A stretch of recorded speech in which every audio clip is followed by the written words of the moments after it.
balloons, bazookas, boobies, bosoms, boulders, cans, hooters, knockers, melons, honkers, jugs, rack, tatas, tits, torpedoes, guns, bust, doorknobs, coconuts, and our favorite one, the girls. Welcome to the All About Breastfeeding show, where your host, Lori, highlights mothers just like yourself and goes beyond the surface questions and digs deep so they share not only their joys and happiness in their daily breastfeeding life, but also their pain and struggles and how they worked through them. Episode number 81.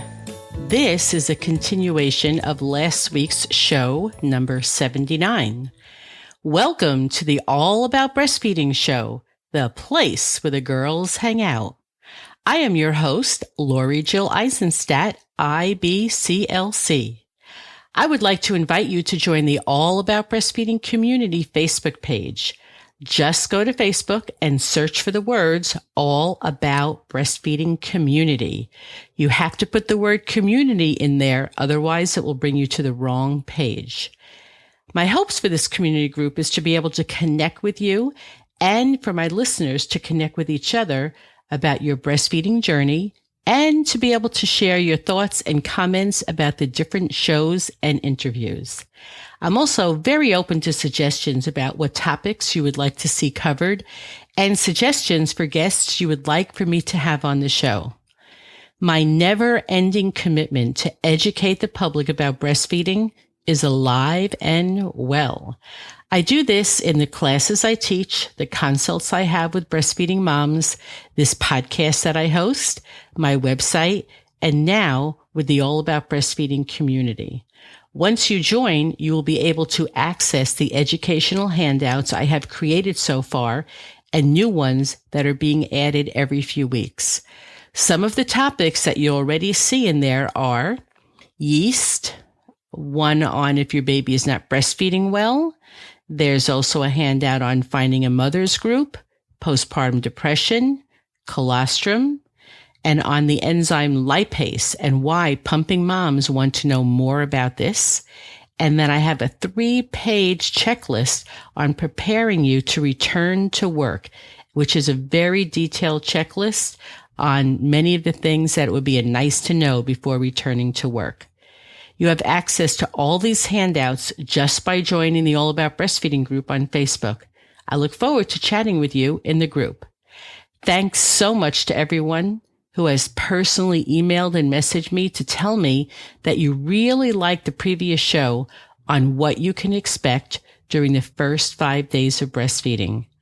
I went through all of the important things that I want you to know about day 1 through 5, and they are that breastfeeding is going well if you are not experiencing any sore or painful nipples. Your breasts are a comfortable fullness before feeding and are quite a bit softer afterwards, and you have some jiggle to them when the baby is done feeding. So, no painful nipples or breast tissue. Your baby appears to be full after most feedings, and your baby has the right amount of output. Breastfeeding is not going well if something's making your nipples sore or your breasts are sore, if your breasts are painful, you have unresolved lumps, if they're engorged before a feeding with little to no relief after a feeding, then something with breastfeeding is not quite right. If your baby wants to feed 10 or more times in 24 hours and just never seems full, if your baby is sleeping for longer than 4-hour stretches and constantly falls asleep very shortly into the feeding, I'm thinking something is not quite right with breastfeeding. If your baby's output is less than what I've described it to be, if a 4-day weight check shows your baby has lost more than 7 ounces, and if at the 5-day weight check shows your baby has still not started to gain weight, then something is not going so well with breastfeeding. So I'd love for you to please note at this time that breastfeeding is not an exact science. In my private practice, I'm able to ask a lot more questions for a complete evaluation. I'm also able to see what's going on, how your baby's latched on and feeding. I can check the volume of milk transfer during a feeding so I can be a lot more accurate in my assessment. Here, I'm giving you a pretty good overview and one that I hope will enable you to figure out if you need to be seen or if things are going well.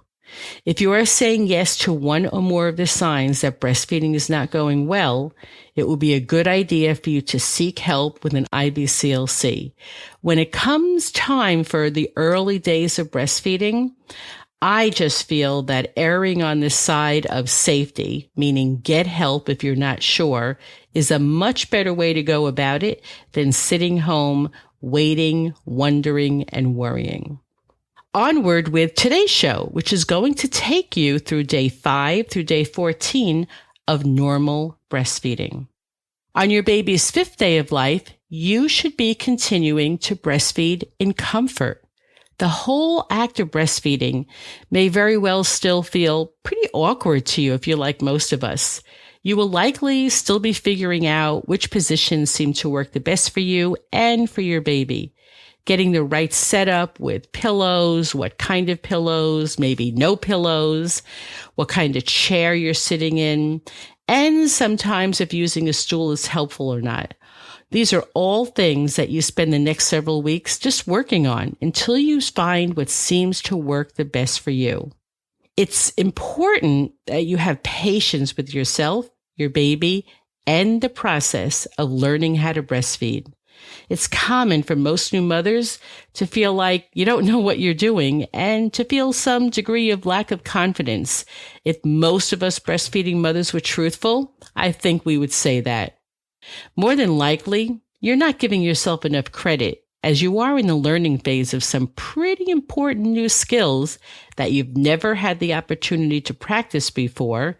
And even if you practice it with like a plastic doll, you still did not have your breastfeeding partner with you.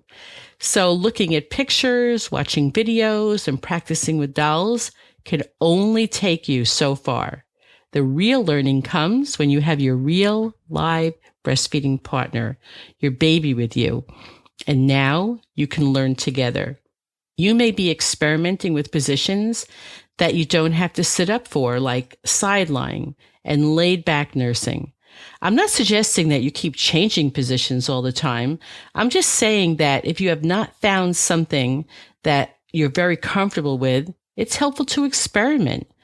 Ultimately, a lot of work goes into finding a position and a place that work well for you. And when you find it, my suggestion is to stick with it. If the position you have found that works best for you is one you realize will not be conducive to long-term breastfeeding on the outside of your home, just stick with this one until it's easy.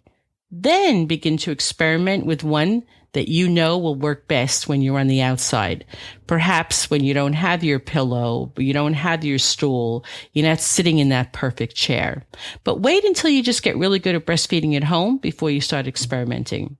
From day 5 to day 14, it would be fairly normal for your baby to be interested in both sides per feeding. You always want to let your baby finish feeding from one side, and when done, always offer the second side. If your baby falls asleep after the first side, I would suggest a diaper change, either a real diaper change because they have something in there that needs to be taken care of, or what I call a fake one. So you open up their diaper, you find out that there's no pee or poop, but you need to rouse your baby. Then just wet their bottom with whatever you would typically use to wipe their bottom and dry their bottom, and then put on whatever cream you might have used.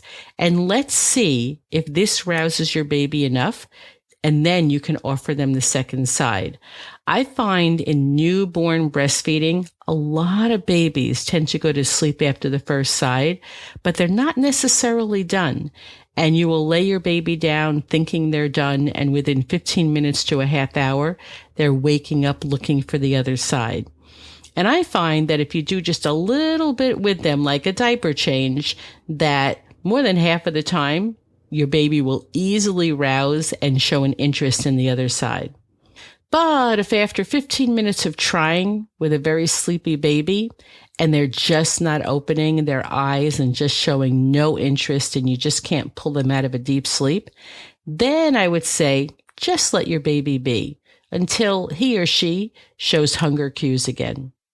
It would be fairly common for your baby to have feedings that are inconsistent as far as frequency goes and as far as time spent breastfeeding each feeding time. Some babies, they literally do follow what some books say. Feed for 15 minutes on each side every 3 hours, sleep the whole time in between, and then wake up and do this same routine every 3 hours like clockwork. If this is what your baby's doing and he is full and has normal output, then this is his normal. If your baby breastfeeds every 2 hours for 3 feedings in a row and then sleeps for 4 hours before waking up to feed again and seems full from the feedings, is happy and has normal output, then this is this baby's normal. The reason we don't get too hung up on specific times and frequencies is because mothers are individuals with different milk supplies, and you all have different babies with different degrees of effectiveness at breastfeeding. For instance, some mothers have such an abundant supply, they have enough to feed several other babies.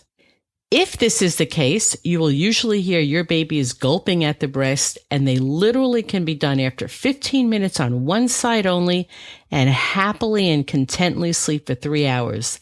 While this does happen, it's not the norm, particularly in the first 2 weeks of life. It will be more common for your baby to be interested in both sides per feeding, and more likely that they're breastfeeding for 20 to 30 minutes on each side per feeding. I find that mothers tend to focus on the wrong things when assessing how breastfeeding is going. They focus on how often their baby's feeding, and they put it in the chart each time their baby feeds, whether they take one side or both, how long the feeding lasts, and how long in between feedings. Rather than focus on the time or which breast and for how long, I need for you to focus on, is the latch good? Is it comfortable? Is the baby spending quality time at the breast, sucking nutritively and in a beautiful rhythm and transferring an average volume in an average time frame? In other words, you can chart that your baby came to the breast at least 9 times a day. You can chart how long your baby stayed on each side. And if you get in the right amount of feedings, the books say, and your baby spends the right amount of time, the books say, you will feel breastfeeding is going well. However, your baby spending 15 minutes at breastfeeding is not the same as your baby spending 10 minutes of good quality sucking if the 15 minutes your baby is mostly sleeping. Your baby spending 15 minutes at breast and you are crying in pain is not the same as 15 minutes at breast in total comfort. Your baby spending 15 minutes at the breastfeeding and you having a much softer breast when they're done is not the same thing as your baby spending 15 minutes at the breast with your breast being just as firm as when you begin. My hope is that you're beginning to learn what it is that you should really be focused on when assessing how breastfeeding is going. Ultimately, what we're looking for is this. Is your baby having mostly good nutritive sucking quality at the breast? Can your baby get enough milk with each breastfeeding to keep him or her satisfied for 2 to 3 hours? Is breastfeeding comfortable for you? And does your baby seem comfortable at the breast during feedings? Is your baby having the normal amount of output and having about 8 feedings a day?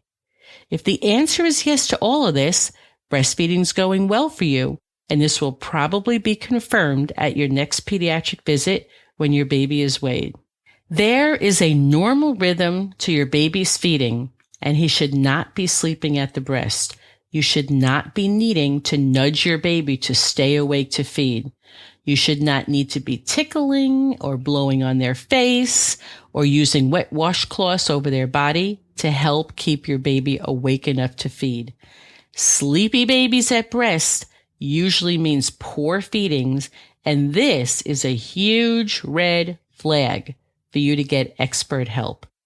Lack of output is also a huge red flag. By day 5, you should be able to feel the weight of their pee diaper, and the coloring should be clear to light yellow.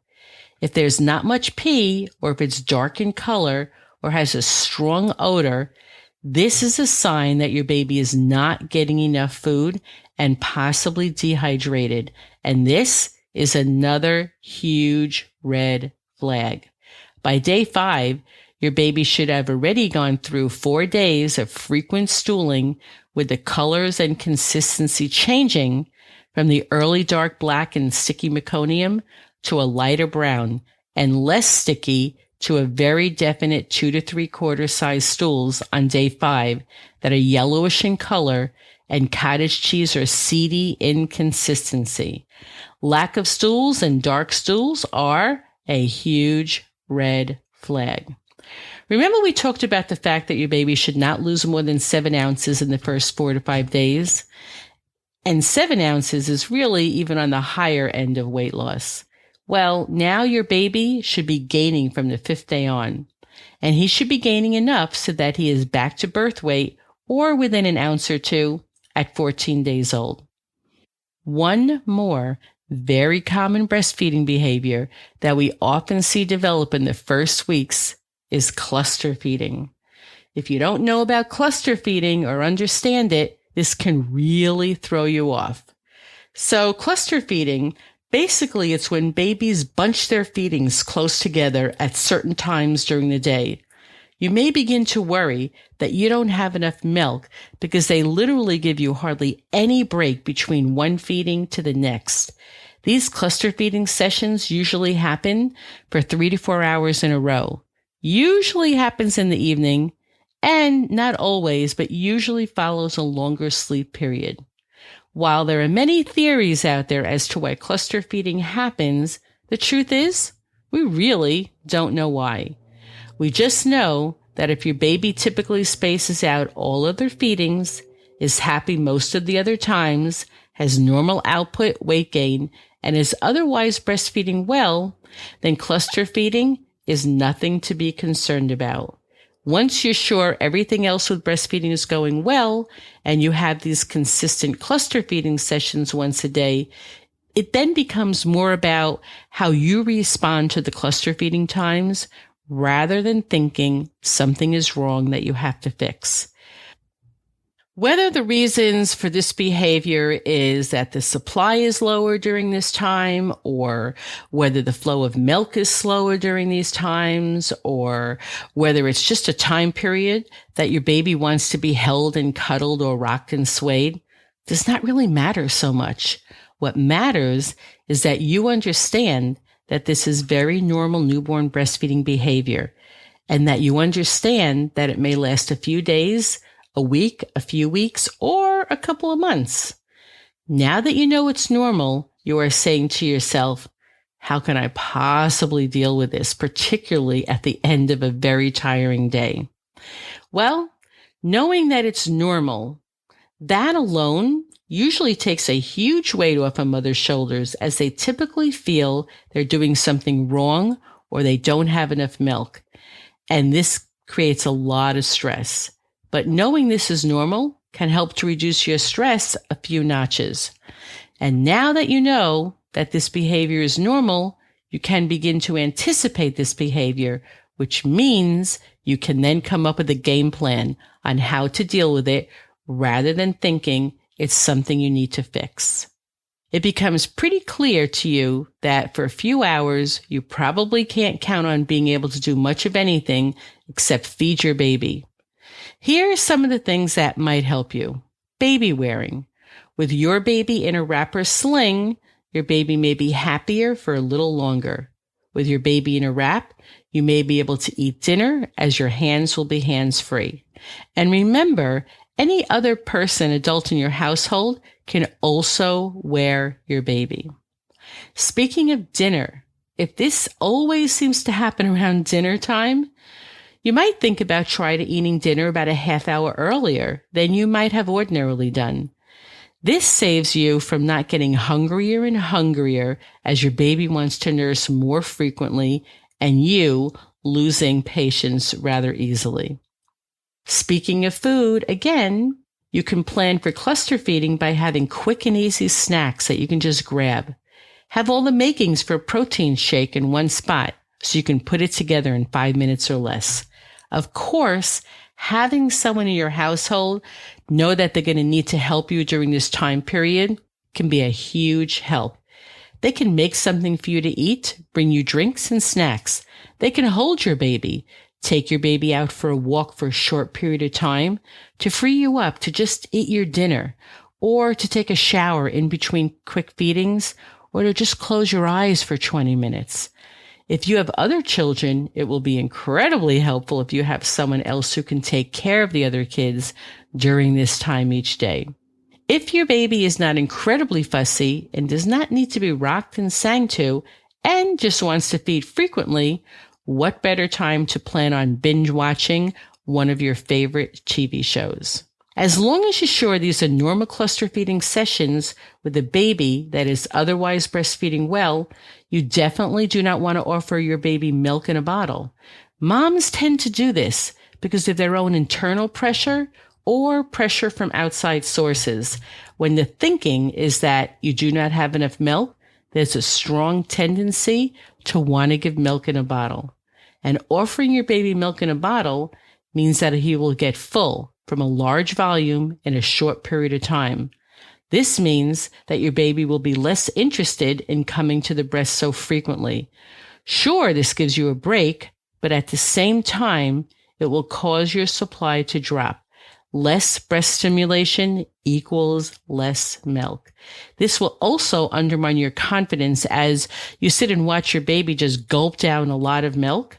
You and others around you will say, "See, he was hungry." Well, yes, he was hungry, and he was telling you so. And your frequent feedings will ultimately satisfy his hunger and signal your body to make more milk. So understanding cluster feeding is really important to those first couple of weeks. A reminder, you don't have to put all this to memory. For each episode, I have show notes listed on my website.